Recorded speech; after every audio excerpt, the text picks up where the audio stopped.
This article was originally published by the Black Panther Party for Self-Defense in their newspaper, The Black Panther, Black Community News Service, Volume 1, Number 1, April 25th, 1967. Why was Denzil Dowell killed? I believe the police murdered my son, says the mother of Denzil Dowell. Brothers and sisters of the Richmond community, here is the view of the family side of the death of Denzil Dowell as compiled by the Black Panther Party for Self-Defense, concerned citizens, and the Dowell family. As you know, April 1st, 1967, Denzil Dowell, age 22, was shot and killed by an officer of the Martinez Sheriff's Department, so read the newspaper. But there are too many unanswered questions that have been raised by the Dowell family and other neighbors in the North Richmond community. Questions that don't meet the satisfaction of the killing of Denzil. The Richmond Police, the Martinez Sheriff's Department, and the Richmond Independent would have us black people believe something contrary to Mrs. Dowell's accusation. That is, her son was unjustifiably murdered by a racist cop. There are too many questionable facts supporting the Dowell family's point of view. These questionable facts are as follows. Number 1. Denzil Dowell was unarmed. So how can 6 bullet holes and shotgun blasts be considered justifiable homicide? Number 2. Why did the newspaper and police say only 3 shots were fired, when the coroner's report and surrounding neighbors established the fact that 6 to 10 shots were used and heard? Number 3. The police and the newspaper stated that the time of the shooting was 4:49 a.m. to 5:01 a.m. Yet Denzil Dowell's sister and neighbors in the area testified to hearing shots at 3:50 a.m. Number 4.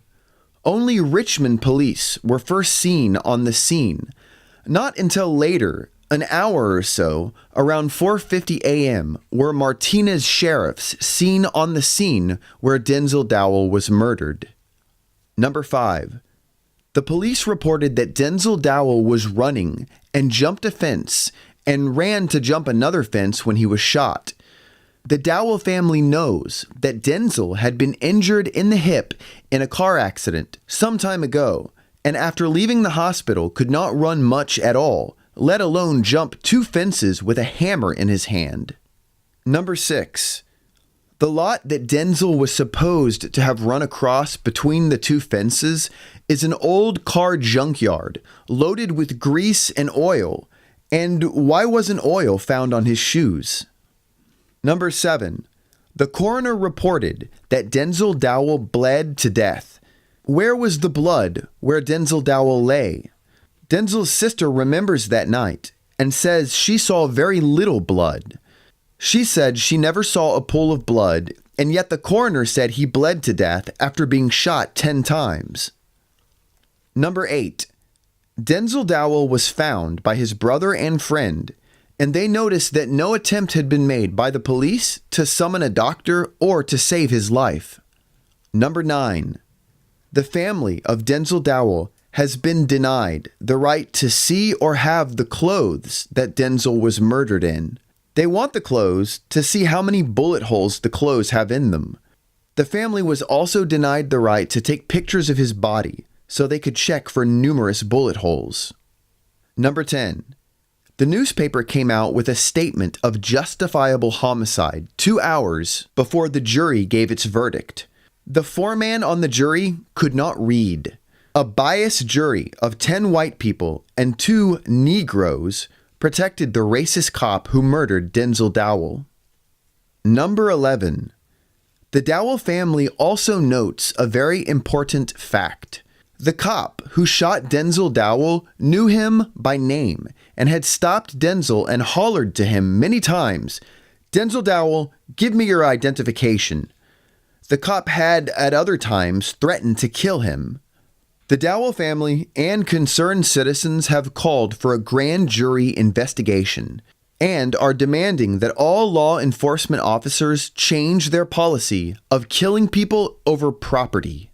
On April 18th, a group of concerned citizens went to discuss this proposal with Sheriff Young of Martinez. The citizens enumerated the areas of doubt in the case of Denzil Dowell and requested that the officer who admitted doing the shooting be removed from duty pending an investigation. The sheriff refused to hear our request, and we consider his action to be a racist disregard for the reasonable request of black taxpayers and citizens concerned with the survival of black people. Let us organize to defend ourselves. Quote, "We believe we can end police brutality in our black community by organizing black self-defense groups that are dedicated to defending our black community from racist police oppression and brutality. The Second Amendment of the Constitution of the United States gives a right to bear arms. We therefore believe that all black people should arm themselves for self-defense." End quote. This quote was from the program of the Black Panther Party for Self-Defense, point number 7 of What We Believe. Why must black people organize? 1. The murder of Denzil Dowell, April 1st, 1967, here in North Richmond. 2. The murder of 2 black brothers a week before last Christmas, here in North Richmond. 3. The brutal beating of a black woman here in Richmond. 4. The killing of George Thompson in Hunters Point, San Francisco in September 1966. 5. The beating of a 14-year-old girl in East Oakland in October 1966. These are only a few of the murders and brutal beatings by racist cops that have happened and been reported in the newspaper and are known about in the black community. Brothers and sisters, these racist murders are happening every day. They could happen to any one of us. Brothers and sisters, we must unite. Many other murders and brutal beatings have taken place without us doing much of anything, but let's stop it now with some real, nitty-gritty political action. This article is presented for historical purposes only. The views and opinions expressed by this article do not necessarily reflect those of the newsprint vault.